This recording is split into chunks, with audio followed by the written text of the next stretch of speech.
Përshëndetje të dashur nxënës. Në këtë njësi mësimore do të mësojmë për ekuacionet kuadratike. Ekuacioni kuadratik është ekuacioni shkallës së dytë dhe në trajtën e përgjithshme shënohet me ax në katror plus bx plus c baraz me 0, ku a është e ndryshme prej 0, sepse nëse a është baraz me 0, atëherë ai ekuacion është linear. Numrat real a, b dhe c quhen koeficient, ndërsa x është e panjohura. Varësisht nga koeficientet b dhe c, kemi edhe 3 lloje të zgjidhjeve të ekuacionit kuadratik.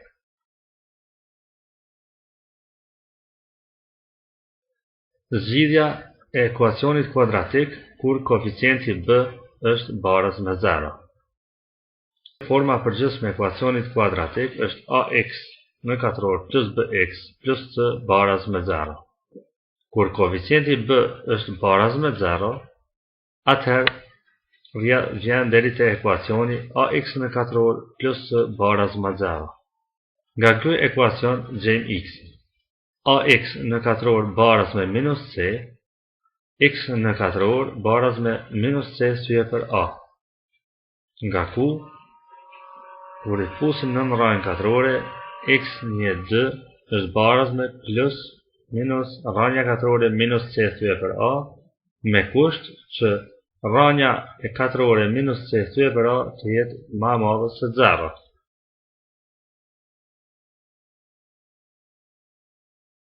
Zgjidhja e ekuacionit kuadratik kur koeficienti c është baraz me 0. Ax në katror plus bx plus c baraz me 0 është forma përgjithshme e ekuacionit kuadratik. Nëse c baraz me 0, atëherë fitohet ekuacioni ax në katror plus bx baraz me 0. Nga ky ekuacion gjejmë x-in. Pasi që edhe tek a-ja dhe tek b-ja është x-i, atëherë mund të nxjerrim një x të përbashkët dhe nxjerrim x I përbashkët në klapa ax plus b baraz me 0. Që ky ekuacion të jetë 0, ose duhet x-i të jetë 0, ose ekuacioni brenda klapave të jetë 0. Nga kjo që tha, vim në përfundim që x-i baraz me 0, ose ax plus b baraz me 0.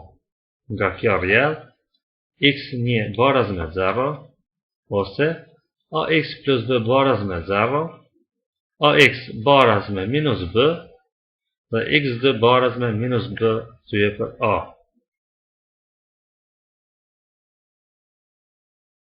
Zgjidhja e ekuacionit kuadratik kur ky ekuacion është I plotë.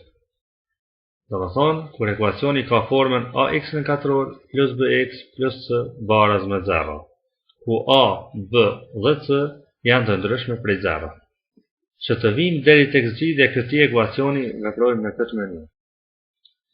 Nga ekuacioni bazë të njohurën c e kalojmë në anën tjetër të barazimit, nga ku fitojmë ekuacionin ax katror plus bx baraz me minus c. Pjesojmë të dy anët e barazimit me a, dhe fitohet ekuacioni x në katror plus b syje për ax baraz me minus c syje për a. Duke pasur parasysh katrorin e binomit a në katror plus 2ab plus b në katror baraz me a plus b krejt në katror, ekuacionit të dhënë më lart, këtij ekuacioni, I shtojmë b syje për 2a krejt në katror, x në katror plus b syje për ax plus b syje për 2a krejt në katror, baraz me b syje për 2a krejt në katror minus c syje për a. Do më thonë, b syje për 2a krejt në katror ju ka shtu të dy anëve të barazimit. Dhe krejt kjo është bërë me qëllim që të fitohet ekuacioni x plus b syje për 2a krejt në katror baraz me b në katror syje për 4a në katror minus c syje për a. Nga ky ekuacion, gjejmë emrusin e përbashkët, vjen ekuacioni x plus b syje për 2a krejt në katror baraz me, kemi gjetur emrusin e përbashkët 4a në katror lartë b në katror minus 4ac. Nëse dy anët e barazimit i futim nën rrën katrore, fitojmë ekuacionin x plus b thyë për 2a barazme plus minus rranja katrore b në katror minus 4ac thyë për 2a. Do të thonë, atëherë edhe pjesën b thyë për 2a e kalojmë në anën e kundërt të barazimit dhe ky ekuacion merr formën x baraz me minus b thyë për 2a plus minus rranja katrore b në katror minus 4ac thyë për 2a, nga ku x nishi është baraz me minus b minus rranja katrore b në katror minus 4ac thyë për 2a dhe x dyshi është minus b plus rranja katrore b në katror minus 4ac thyë për 2a. Do të pasur parasysh që çdo vlerë e çipanjores x, e cila ekuacionin kuadratik e shndron në gjykim të saktë, quhet zgjidhje e ekuacionit. Në përgjithësi, ekuacioni kuadratik ka dy zgjidhje të cilat quhen edhe rrënjë.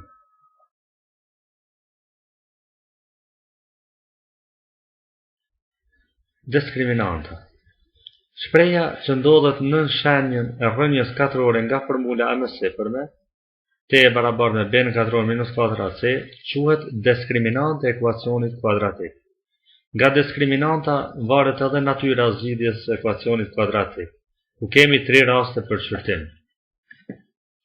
Nëse diskriminanta d është më e madhe se 0, atëherë ekuacioni ka dy zgjidhje të ndryshme reale. x1 baraz me minus b minus rranja katrore b në katror minus 4ac thyë për 2a dhe x2 baraz me minus b plus rranja katrore b në katror minus 4ac thyë për 2a. Nëse diskriminanta t është baraz me 0, atëherë ekuacioni ka një zgjidhje reale të dyfishtë. x1 baraz me minus b thyë për 2a. Dhe nëse diskriminanta është më e vogël se 0, atëherë ekuacioni ka dy zgjidhje të cilat janë numra kompleks të konjuguar. x1 baraz me minus b thyë për 2a plus i rranja e diskriminantës thyë për 2a dhe x2 baraz me minus b thyë për 2a minus i rranja e diskriminantës thyë për 2a, ku d në vlerë absolute është diskriminanta dhe i-ja është e barabartë me rranja e minus 1. Që të pasqyrojmë sa më mirë shka nuk kupton kjo që sapo u tha, do të paraqesim një figurë.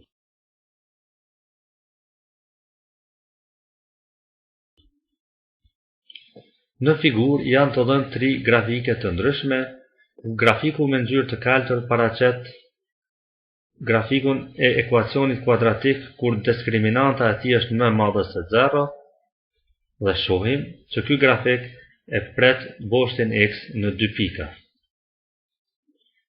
Grafiku me ngjyrë të kuqe paraqet ekuacionin kuadratik, diskriminanta e të cilit është baraz me 0 dhe ky grafik vetëm e prek ose thë ndryshe e tangenton boshtin x.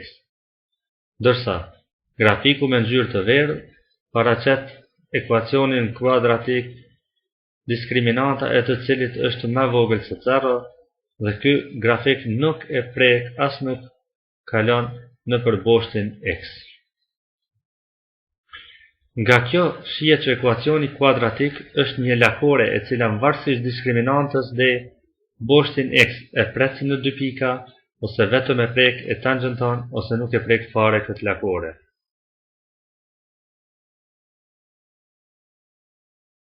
Shembulli 1. Për ekuacionin kuadratik të dhënë të gjendet zgjidhja e tij. 2x në katror minus 7x minus 15 baraz me 0. Për këtë ekuacion, diskriminanta d është më e madhe se 0. Zgjidhje.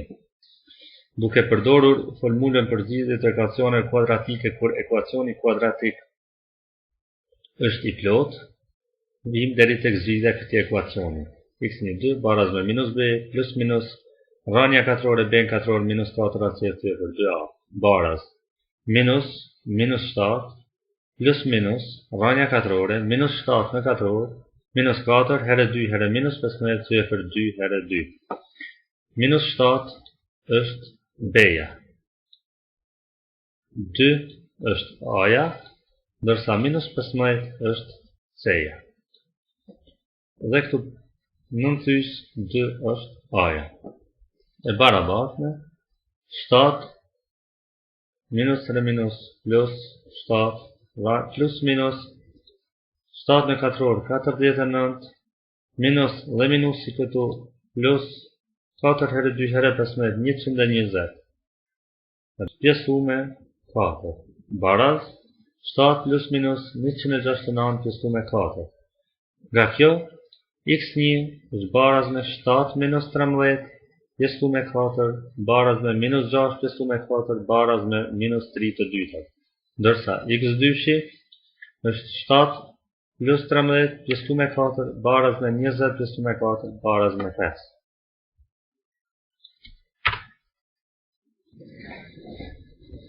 Shembulli 2. Për ekuacionin e dhënë të gjendën rrënjët e tij. X në katror minus 2x plus 1 baraz me 0. Për këtë ekuacion, diskriminanta d është baraz me 0, prandaj kemi vetëm një zgjidhje reale. Përkatësisht zgjidhje të dyfisht. Dhe këtu me formulën e njëjtë, x1 e dyta baraz me minus b plus minus rrënja katrore b në katror minus 4a së thyje për 2a. Baraz minus 2 është b-ja plus minus 2 në katror. B-ja minus 4 herë a herë c. A dhe c janë nga 1. Jestu me 2 herë a që 2 herë 1. Baraz me 2 plus minus rrënja katrore 4 minus 4 që është 0. Baraz me 2 plus minus rrënja 0 thyje për 2. Nga kjo x1 dyta është 2 thyje për 2 baraz me 1. Në shembulli 3, për ekuacionin kuadratik të dhënë të gjendën rrënjët e tij. 5x në katror minus 10x baraz me 0. Nga kjo shihet që në këtë rast kemi c baraz me 0. Ekuacioni kuadratik nuk është i plotë. Nga formula që është dhënë më lart, vim deri tek zgjidhja. 5x në katror minus 10x baraz me 0. Nxjerrim një x të përbashkët dhe jetë brenda klapave 5x minus 10 baraz me 0. Atëherë, x1 baraz me 0 dhe shpreja brenda klapave 5x minus 10 baraz me 0. Nga kjo, 5x baraz me 10. Përkatësisht, x2 baraz me 10 thyje për 5 baraz me 2. Kjo ishte e gjitha sa i përket ekuacioneve kuadratike. Shihemi herën tjetër.